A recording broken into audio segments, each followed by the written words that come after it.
Hey there, I'm Ian. Welcome back. It's week 2. Today we're talking about ethnic groups and ethnic folklore. So often when we think about folklore, we think about these large groups. Sometimes we might think in terms of nation, like Canadian folklore, or region, Cape Breton folklore, Irish folklore. And sometimes we think of it in terms of, we still think in terms of sort of ethnic groups, because ethnicity becomes a category that we associate with artistic performances, in part because of language, in part because of forms of dress and forms of dance, in part because of, these shared characteristics that may or may not actually have genuine history behind them. Genuine history isn't quite the right term, but ethnicity is in part an inheritance, but is much more of a construct. So it's a good idea to try and figure it out, because while I would go on the claim that ethnicity, it's not innate, it is a construct, but it is an important construct because people find it so important, because it is the basis of so much, it's the basis of so much animosity, let alone the positive aspects of the basis of things like pride and those sort of strange nuances of self. So what do we mean? Well, ethnicity, it comes from the Greek, this idea of some kind of nation, but also the idea of like sort of the heathen or the Gentile. We'll use the nation aspect gets thrown in when we start talking about things like ethnomusicology or ethnopoetics and so on. I mean, the idea of like a grouping of people. It has a similar connotation to folk, what we talked about last week. But it's certainly something, and again, similar also similar to folk, is the idea that it's something that we might impose on someone else. It does, part of the Greek background to the term is this idea of like the heathen, the Gentile, the non-believer, the them. Ethnicity as a concept is often something that we, the privileged few, we don't have, they have. It's, this idea that basically the ethnic is someone who is not us. There is this wonderful book by Pauline Greenhill, Canadian folklorist, called Ethnicity in the Mainstream. And it is an analysis of English Ontario people, a community of English Ontarians, as an ethnic group. And a lot of the book is spent demonstrating why this group have ethnic festivals, have ethnic food, do ethnic dances, and so on. It's just that the group is also so ingrained in the corridors of power by being the privileged, in Ontario, the privileged colonial population, that you tend to forget that they comprise an ethnic group because they have the power. Everyone else is like even like the Scottish and the Irish, or perhaps the closest to the English in terms of genetic ancestry and so on. I mean, they are recognized as even if the word ethnic isn't necessarily thrown around that much in terms of the Scots and the Irish, they're recognized as sort of like they have a culture and heritage. And so the English do as well. It's just, it has to do with that issue of power. And so when the book came out, the subtitle Ethnicity in the Mainstream, it's like, oh, the English aren't ethnic. It's like, yeah, they are. I noticed that myself because I'm a child of English immigrants. And I don't understand a lot of sort of Canadian things because I was raised in an ethnic environment. I was raised with these ethnic heritages to the point where, but I also look like the privileged mainstream, central Canadian in many ways. So when I don't know what you guys are talking about, like how Canadians celebrate Easter, it's because people just assume that I'm either dumb or playing some kind of devil's advocate. And it's like, no, I didn't celebrate Canadian Easter. I celebrated a very English Easter. And if I looked different, if I had different physical characteristics, the idea that I was still confused by some sort of mainstream, whatever that means, but mainstream Canadian practices, no one would blink. But it's an interesting concept. So ethnicity is something that is, again, sort of imposed from without. Now, again, and also like folk, as a term, it's something that will often bring with it some kind of marker of authenticity as well. It's like, well, this is ethnic cuisine, or this is an ancient ethnic recipe, or something like that. So this measure of authenticity is sometimes implied with it. Today, it doesn't, I mean, again, even though it's rarely used to describe the very privileged populations. And we know that because the very privileged populations will sometimes pick a non-privileged population and claim some kind of identity with them. It's like, oh, well, 7 of my 8 great-grandparents were English, but one of them is Irish, so I do all the Irish things, and I'm ethnically Irish. Almost as sort of like an ethnicity of convenience in order to give oneself some kind of ethnic cachet. The idea is that there is some kind of like shared identity that they participate in that is historically derived in some form, just historically derived cultural tradition, historically derived style, and that membership in it is basically something that you are born into for the most part. It is sometimes rooted in some kind of biological determinism. So it's like, well, it doesn't matter if you were adopted at birth, because of your bone structure and your skin tone, you are ethnically this. So it is tied into a very simplistic idea of biology, and this sort of biology is destiny thing, which is one of the problems of it being such a slippery category. But I mean, so we have this idea, and we can go back to some of our basic ideas in folklore, in that a group is defined by, this is, if you remember from the Bronner reading, one of the things that we sometimes talk about is in terms of a group, and that a group is defined by 2 or more people who share at least one thing in common.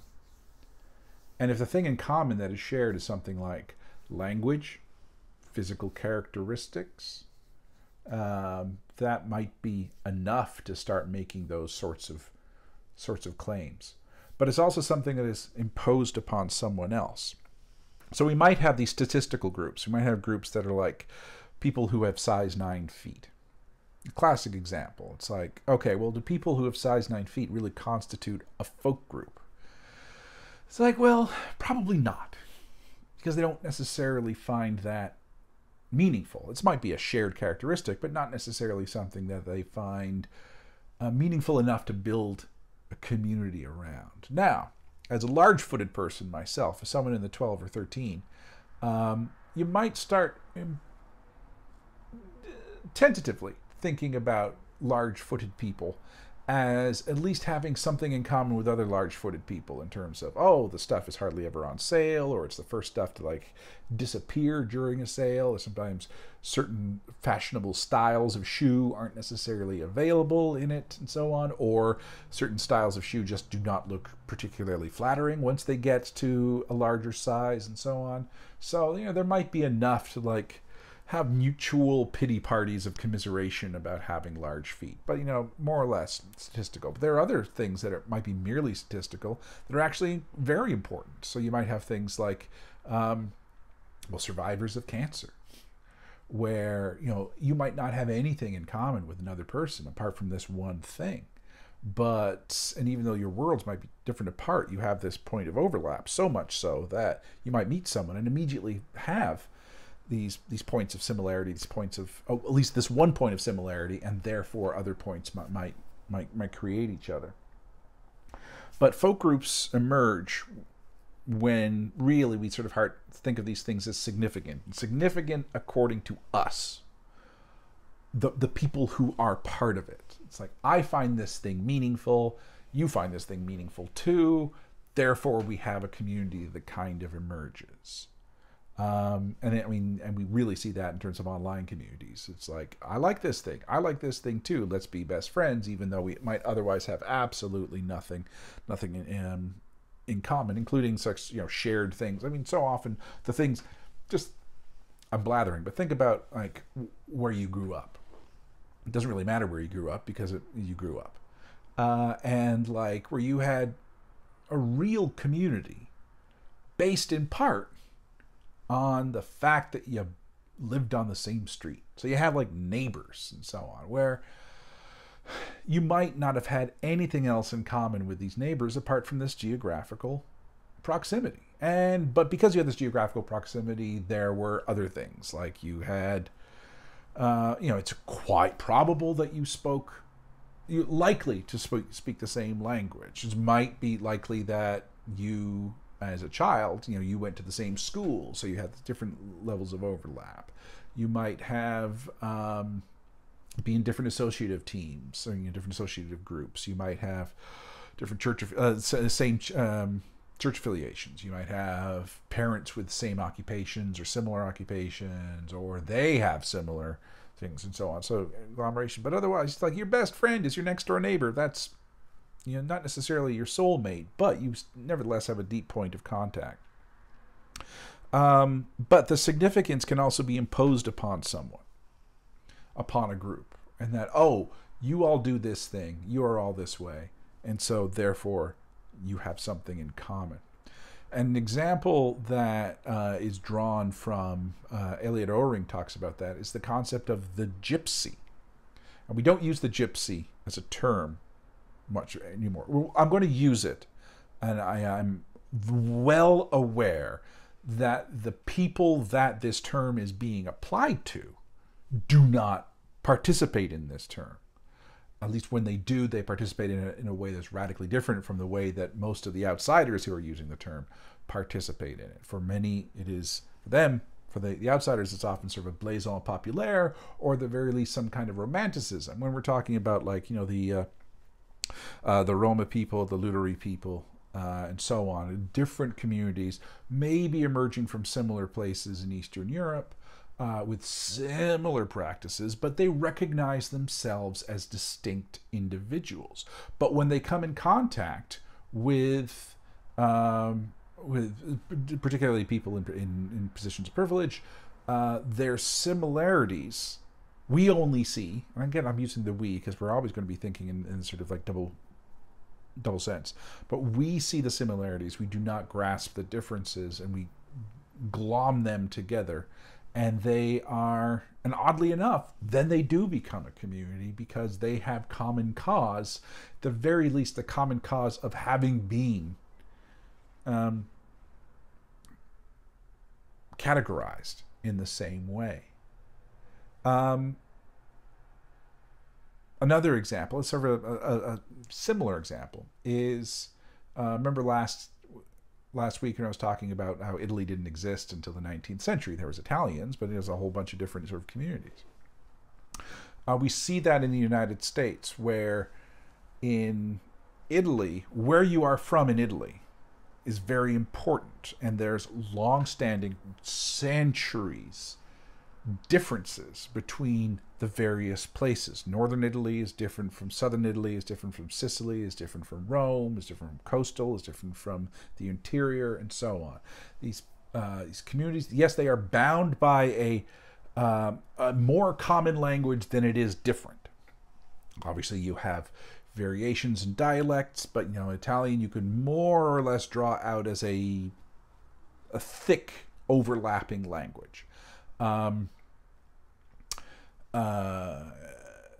But when moving to North America, all of a sudden, because they found themselves in a minority, and they found themselves in a minority that was largely subjected to the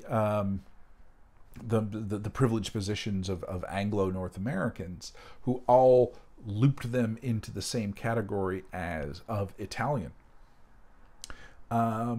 When new Italian communities were formed, Italian neighborhoods and so on, their Italianness was far more important as a binding thing, as a common factor, than their Sicilianness, their Milaneseness, their Neapolitanness, and so on.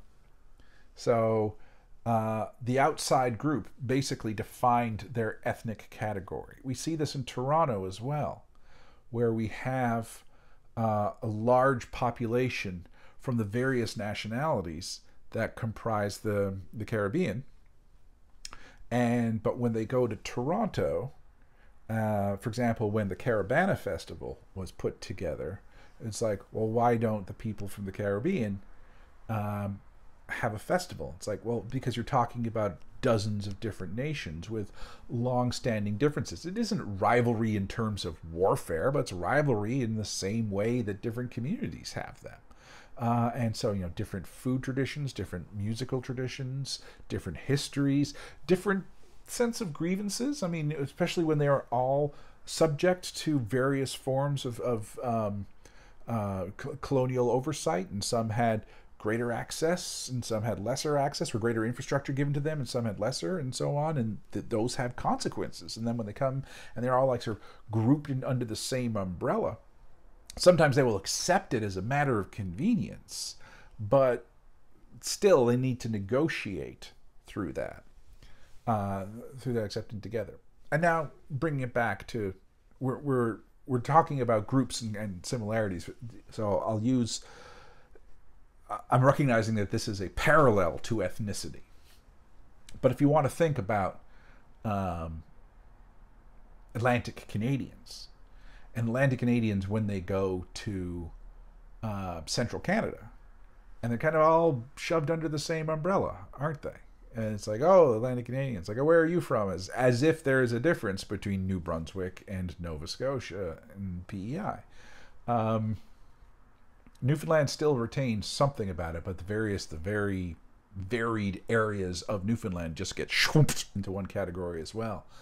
But not only that, when you go to Alberta, or when you go to Toronto, or wherever you might be, I'm going to hang out with the Atlantic Canadians, people who are radically different from you here, but over there you find more common cause with them. And I mean, we think the same thing. If you are from Cape Breton and you're from industrial Cape Breton, you probably have fairly intense, again, not necessarily actual active violent antipathy, but sense of community rivalry, based in high school, based in home community, based in pre CBRM amalgamation township and villageship and so on. But once you go to Halifax, once you go elsewhere, it's like we're all Cape Bretoners here. It's all Mull River Shuffle adherents and so on. So it's contextual. Ethnicity is a matter of these things that are found to be important by someone else. Now, hopefully, so it's a clumsy category that nevertheless we will start to inhabit because we're living within these systems. I mean, we're seeing it now a lot more.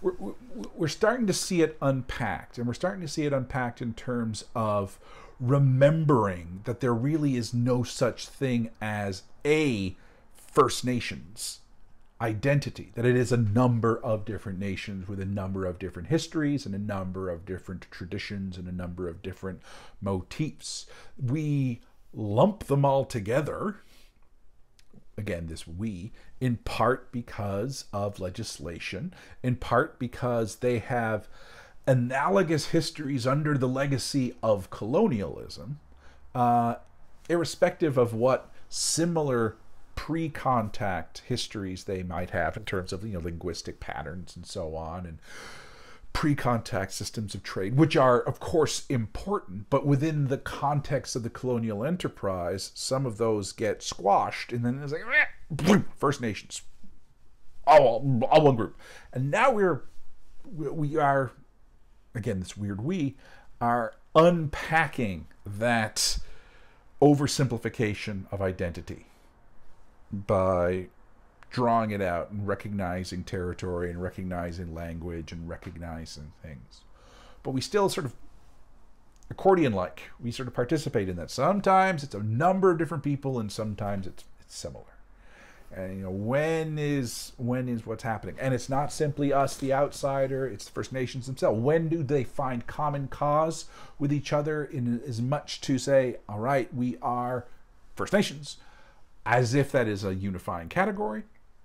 And then when do we not? And again, it's not a matter of introducing antipathy, it's a matter of remembering difference. And we have to remember that remembering difference is not a matter of hierarchicalizing or introducing some kind of antipathy. So it's a sense of identity. And this is when we're talking about in the large group. But again, it's often imposed from outside. And a good example is Freud, Sigmund Freud, who identified himself as German. He was German. He was Austrian German, but he understood himself as German. He knew he was Jewish as well, but he thought of himself as a German.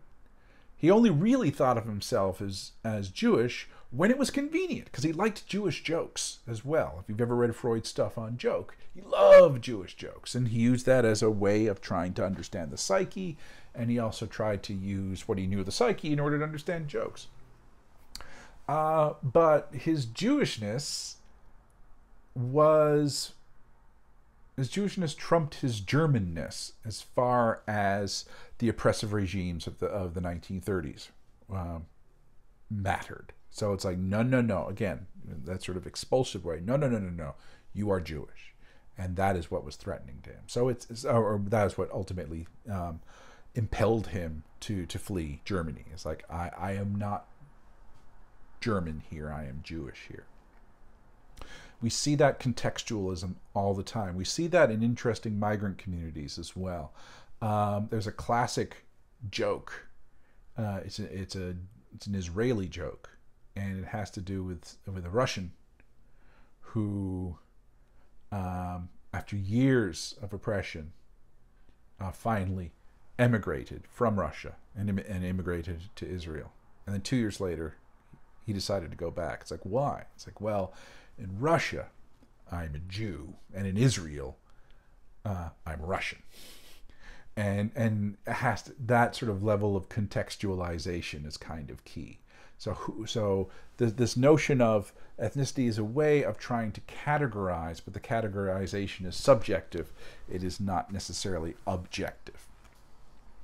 So there's kind of these three forces that really influence the idea of ethnicity.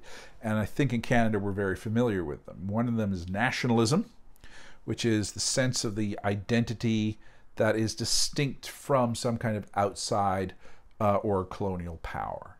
So, who the people are at this time and place. And again, we sort of see it as generative, as this nationalist identity is generative in the very creation of folklore itself, who we are. And it's not inherently a negative impulse, but it can lead to negative consequences. The other is colonialism, a sense of being subject to an external power in one's own place, under political control, and we certainly see that in the Canadian context. And then in the Canadian context, we also see immigration. So, nationalism, you might think in terms of Canadian identity, as opposed to that we need to maintain Canadian identity, that we need to maintain in the face of the overwhelming outsider of American identity. So, not that Canada is an ethnic category, but we are dancing between this idea of ethnicity and just simply the sort of the shape of a collective narrative. And so, what it is to be Canadian, one of the things is that it's to not be American. And that's all we really have going for us at any given moment. And then, and again, that's that matter of contextual. So remember when I say when like all Atlantic Canadians are the same when they aren't in Atlantic Canada, all Canadians do not get along with each other necessarily until they're overseas, at which point it's like everyone in Canada is in the same bandwagon. It's like when they go to the States and Canadians, and when they go to Korea to teach and so on, Canadians. Doesn't really matter where you're from. It's only in Canada where the differences start. It's only in Canada where Canadian identity starts to kind of shatter. But then it gets regrouped in terms of weird things like Olympics and hockey and all those sorts of things, where all of a sudden we care about Canadian identity on a unified scale for some reason. So Canadian identity and that sort of nationalistic impulse we do see. The colonial aspect certainly we see. It's the basis of the reconciliation, truth and reconciliation stuff. It is what is happening. It's what happens when you have this political power, this internal political power that overtakes a population.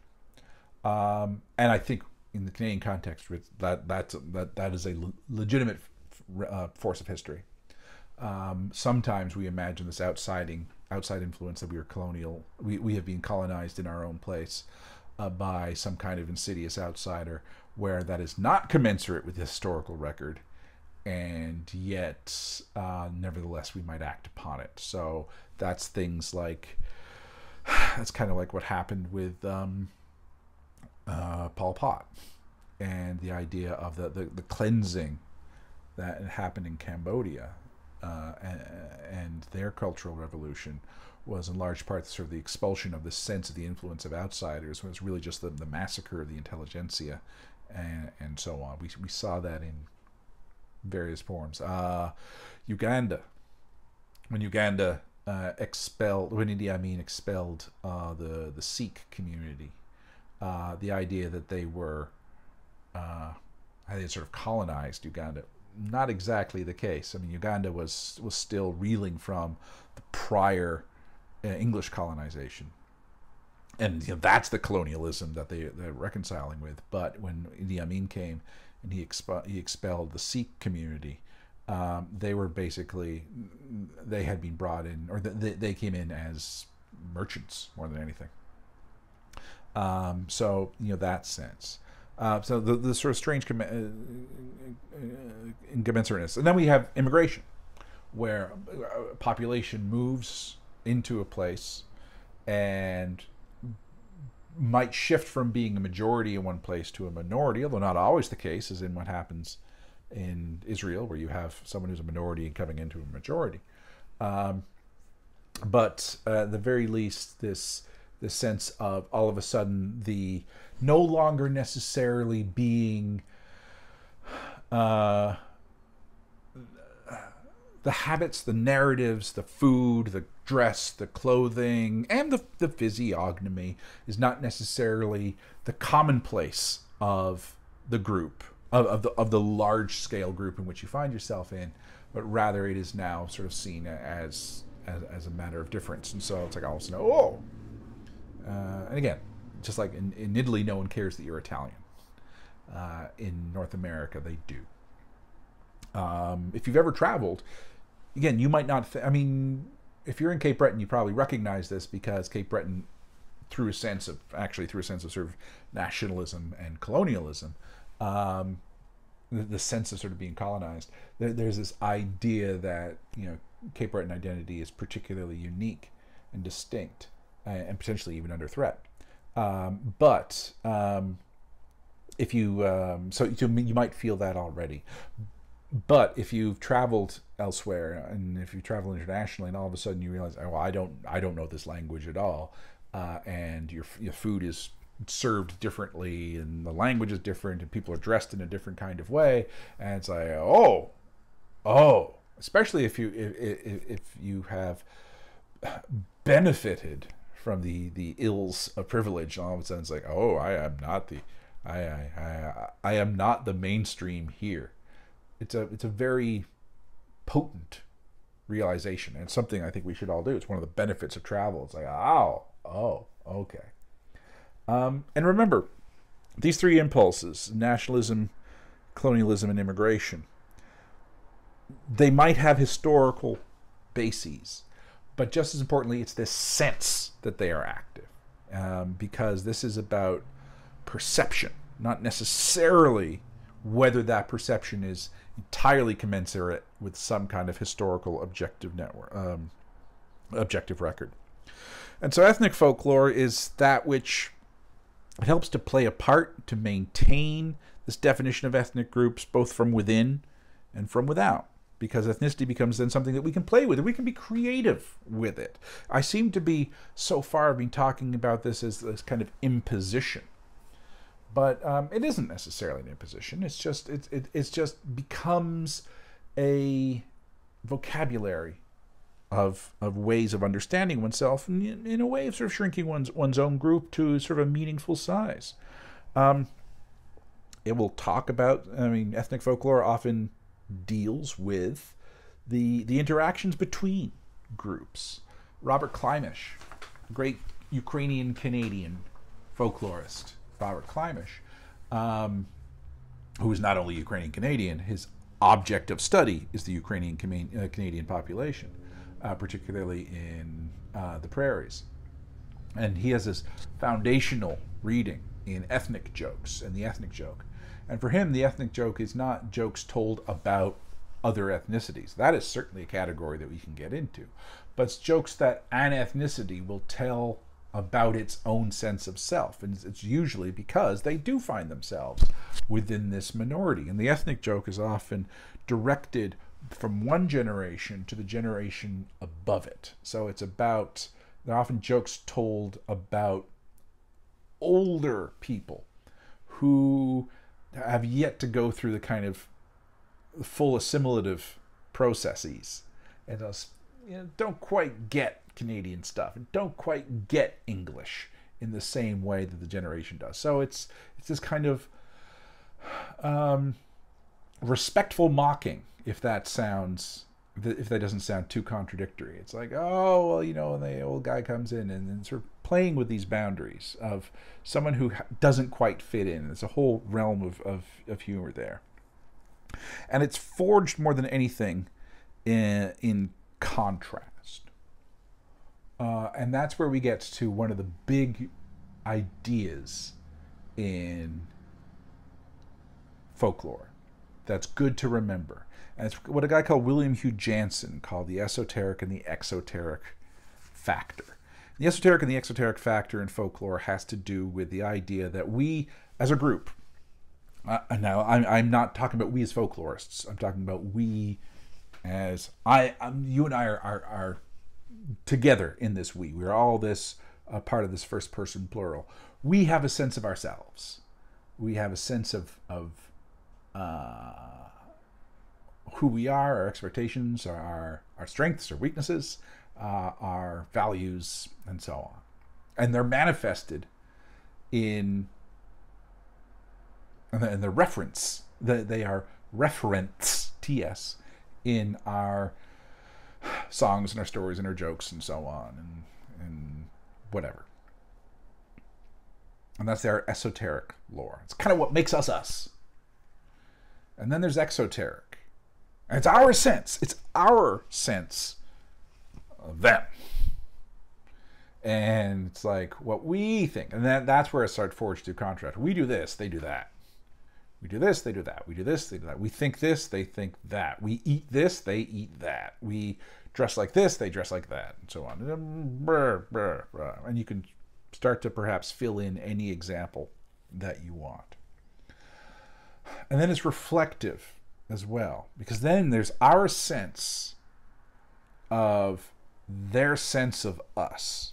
And that's the reflective esoteric.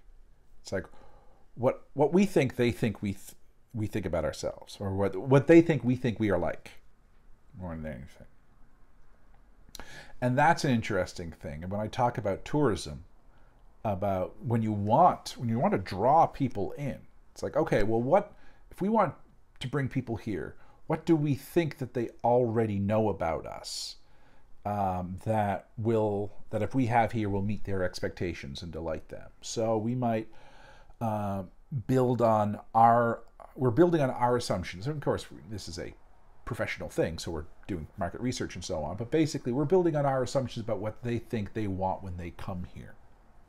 So that reflective isn't necessarily who we are, it's who we imagine others think we are.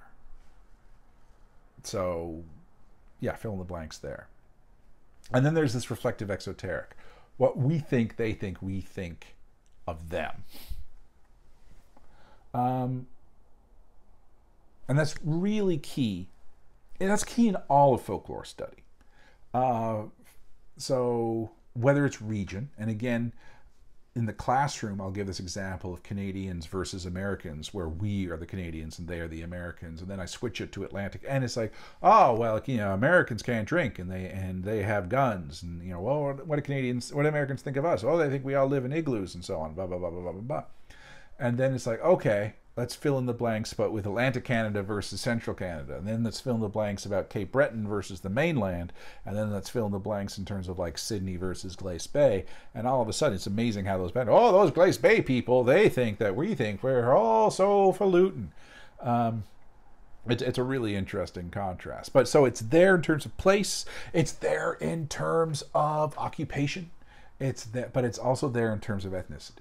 There's about this idea of being forged in contrast, and again, it's performative because we belong to multiple groups. Often we aren't thinking about our ethnic heritage or our ethnic identity at any given moment. It might only come out in times of play. It might only come out in times of familial or certain kinds of regional things. I mean, again, I've been being a Debbie Downer about all the sort of ways that ethnicity is imposed, but sometimes it's just hovering in the background. But then every now and then it's like, oh, a festival comes up, and it's like, this is the time when we celebrate this part of ourselves or participate in it vicariously. It's like everyone is Irish on St. Patrick's Day kind of thing. But sometimes it is actively divisive. Sometimes it is actively exclusionary. I mean, sometimes literally, historically, in terms of different rights and different definitions of, or different access to the human project is being imposed through laws based on ethnic identity and an ethnicity that is imposed. But sometimes it is also, it's just a sort of cause of whether it is manifested in terms of law or it's just manifested in terms of the gross consequences of prejudice and the gross consequences of having these things not be merely performative but active, and how that sort of a slippery slope between what happens when we have a whole bunch of joke lore about an ethnic group. And not Kleinmachersteins, but jokes about this particular population. It's like, they're just jokes. How do they get manifested in the day-to-day? Do we still maintain those ideas, however much we imagine that they're merely in joke lore? Do we might think of them as actually operative? You want to think about that in terms of any kind of body of jokes. Sexist jokes, racist jokes, homophobic jokes, and so on. It's like, oh, well, they're just jokes, and so we're just playing with things. It's like, oh, okay, sure. But do they actually have ramifications and consequences? It's a question that I don't have to answer, but I think we need to ask. Anyway, so I want you to think, and I ask you a question, and I always try and rephrase it every year. Do you consider yourself as having an ethnic identity, in part or in whole? I'm not saying you're wholly defined by your ethnicity if you feel that. And I want you to sort of discuss that point. It's weird. We often, again, because ethnicity has historically often been a exclusionary practice, it's an idea that sometimes we don't discuss it or we minimize it in a way. And as opposed to, because we in part because we sort of fear that we might be hierarchicalized some way. But I mean, and therefore we don't sort of give due credence to it, because I think again, it can be a very positive thing that is not merely positive simply because it becomes an act of defiance against a higher, more powerful grouping. But it's an interesting question. So, and especially because there might be people in the class who haven't thought of themselves in that way, in the same way that it took me a long time to realize that, oh no, wait, oh yeah, I'm ethnically, if we want to use these terms, even if the term ethnic had never been applied to me, certainly not by my parents, and by many people would never use the word ethnic, because ethnic is an othering. It's like, oh no, I'm ethnically English. That's an interesting consideration. And so, like, well, how is that manifested? What do you do that is different from others, from other groupings? How is it performed? How do you maintain it? How do you celebrate it? What are the particular features? Is it because of language grouping? Is it because of family history? Is it because of physical characteristics? Whereas I don't know. I mean, I look like this, so people always call me this, so I guess I'm this. It's an interesting question. It's a delicate question. And so when you're responding to people, I'm going on the assumption that you will be doing this. You're responding people in an open way, because it's a very vulnerable question, and I recognize that. But it's an interesting one, because it is it's one of those things that is so very operative, and can be so very constructive, and can be so very creative and generative and positive ways, although we know that it can also, not through our efforts but through the efforts of other people, impose a limit on us, and sometimes historically has imposed a limit on us, with dire consequences, if not us, then the generations before us. So it's an interesting question. Anyway, be well, my friends, and I will see you in the next video. Bye-bye.